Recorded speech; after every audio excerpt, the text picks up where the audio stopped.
વાત કરીશું સાબરકાંઠાથી સાબરકાંઠાના હિંમતનગરના માર્ગોની હાલત વધુને વધુ નગરજનો માટે પડકાર બની રહી છે। જે મહાવીનગર ટાવર વિસ્તાર અને પોસ્ટ વિસ્તારોમાં તૂટેલા રસ્તાઓ, ખાડાઓ અને ધૂળ નાગરિકોની દૈનિક જિંદગીને મુશ્કેલ બનાવી રહ્યા છે। 50 વર્ષથી પાલિકા ભાજપના શાસન હેઠળ હોવા છતાં નગરજનોની રજૂઆત અને ફરિયાદોને ગંભીરતાથી લેવામાં આવતું નથી। પાલિકા દ્વારા બાહેધરી અપાઈ પણ હકીકતમાં માર્ગોની મરામત કામ શરૂ થયું કે નહીં તે હાલ નગરજનો માટે પણ મહત્વના પ્રશ્નો ઉઠી રહ્યા છે। જે હિંમતનગરમાં રસ્તાઓ તૂટી ખખડધજ થઈ ચૂક્યા છે, જે નગરજનોની ફરિયાદ ઉઠતી રહી છે। જે તૂટેલા માર્ગો પર અકસ્માતનો જોખમ વધી રહ્યો છે, જે ધૂળથી શ્વાસબંધી બીમારીનો પણ ખતરો થઈ રહ્યો છે। જે પાલિકા મરામત માટે પણ વચન આપી રહી છે, તેમ ધૂળથી શ્વાસબંધીથી ખતરો રહી રહ્યો છે તે હાલ નગરજનો માટે પણ મહત્વના પ્રશ્નો ઉઠી રહ્યા છે।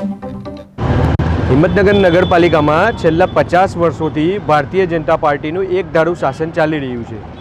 આપ જોઈ શકો છો એ પ્રમાણે હિંમતનગર શહેરના રોડ એ અત્યારે હાલ બિલકુલ ખખડધજ હાલતમાં છે।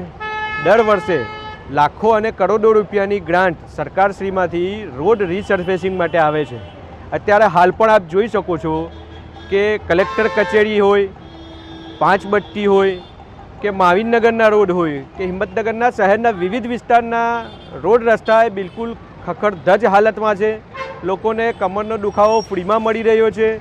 શાસક પક્ષ દ્વારા દર વર્ષે લાખો રૂપિયાની ગ્રાન્ટ રોડ રીસર્ફેસિંગ માટે વાપરવામાં આવે છે। સૌથી વધારે ભ્રષ્ટાચારનો ઉત્તમ નમૂનો આ જ છે।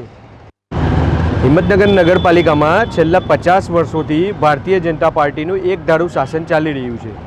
આપ જોઈ શકો છો એ પ્રમાણે હિંમતનગર શહેરના રોડ એ અત્યારે